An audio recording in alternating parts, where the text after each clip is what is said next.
こ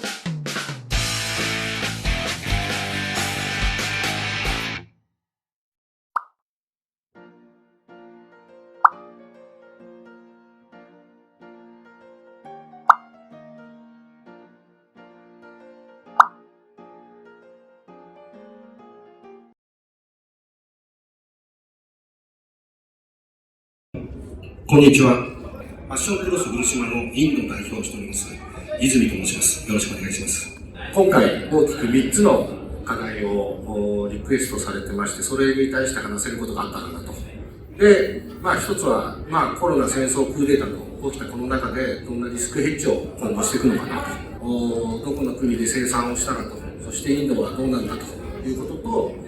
インドと大きく分けて中国での生産というのが今までずっと続いていたと思うんですが、インドと中国ってどんなところが違うのかなとか、そして、インドでどんな生産について皆さんが気をつけるべき、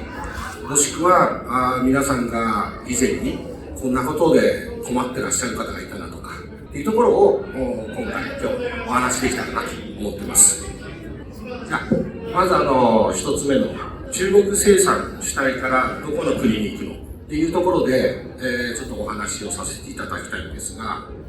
皆さん今まで、中国、その他ベトナム、インドネシアとか、もしくはカンボジアだとかっていう国が多いかと思うんですが、その中でも中国生産主体から今移るといったところで何を移したらいいのかなと。中国大きいんですが、もちろん国の距離がどれだけ遠いかというと、日本とインドっていうと、船で物を運ぶと、この下を取って、このマレーシア、シンガポールっていうインドに往復する船があります。もう約船足45日。で、もちろん見ていただければ、中国から上海から船出しすると日本までほとんど2日です。そして、カンボジア、この辺からもうほとんど、もうベトナムだと12日、15日。ミャンマーからでも20日間ぐらいで待っていくと。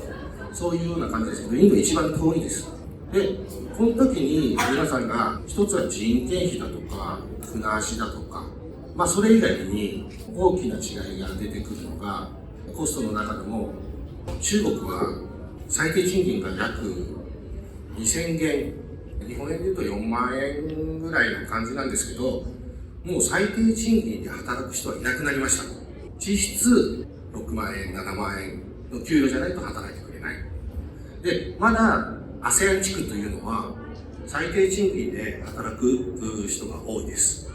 で、インドでもまだ最低賃金で働いてくれる人がいます。で、あと見るのが人口ですね。今一番多い、もちろん中国の人口が非常に多いです。そしてその次にもやっぱしほぼ並んでるインドなんですよ。で、今やっぱベトナム、ミャンマー、ミャンマーに人件費が安いんですけど、カンボジアだとか非常に生産が多いんですが、人口が非常に少ないです。これ以上工場を増やしても、工場を作るために、隣の工場から隣の工場に社員が移動すると。これ以上増えるところはないです。今やってるところで、次にシフトするいい工場があれば、それは悪くはないと思います。ただ、先々の伸びしろを考えたときに、やはり最低賃金で動けて人口が多い。で、もう一つ、ここに船足入れてあるんですけど、原材料、マンパワーがあって、給料が昔安くて原材料があった国。ただ、マンパワーが最低賃金で集まらなくなってきた。そして、今は ASEAN に移ってきた。かつ、船足は遠いけど、マンパワーはあって人件費がすごく安いわけではないですけど、人が集まる。まだ集まる。そして原材料がある。もう一度これも比較で皆さんが選んでいくところだと思います。ミャンマーなんか見ていくと人件費は非常に安い。でも人口もそこそこ。まだまだ生産拠点としてはいい拠点です。ただ、原材料がない。クーデターが起きている。こういう政治的な面を見ると、どうしても今安定しているインドだとかをこれから見ていくべき、長い目で見ていくべき国であるというところをちょっとどういった形で見ていくのかなっていうのが一応皆さんとして国を選ぶ段階で必要なところかなと。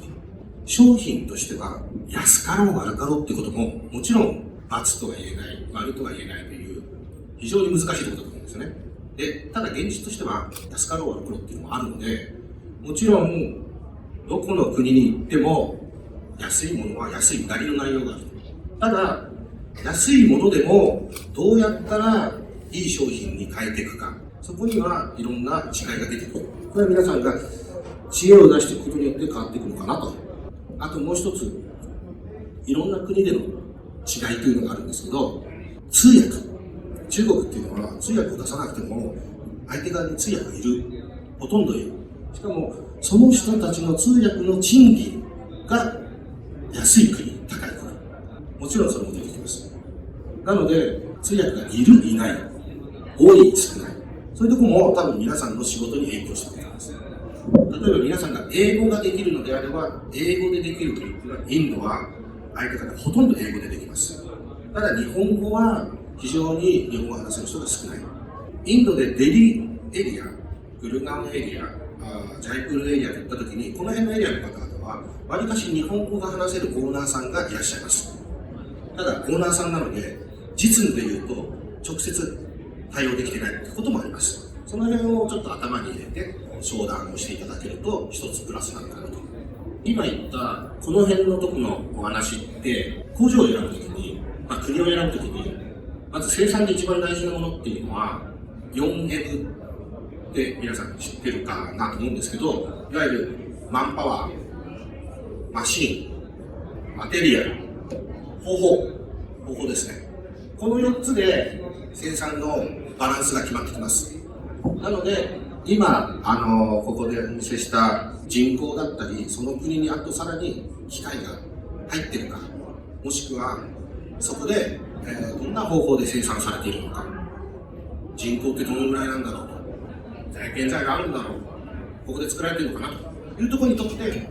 非常に皆さんが重要視すべきところだと思います。ここはまだ品質に入っている部分じゃないですけど、まず大前提ですね。やはりそこによって今後長く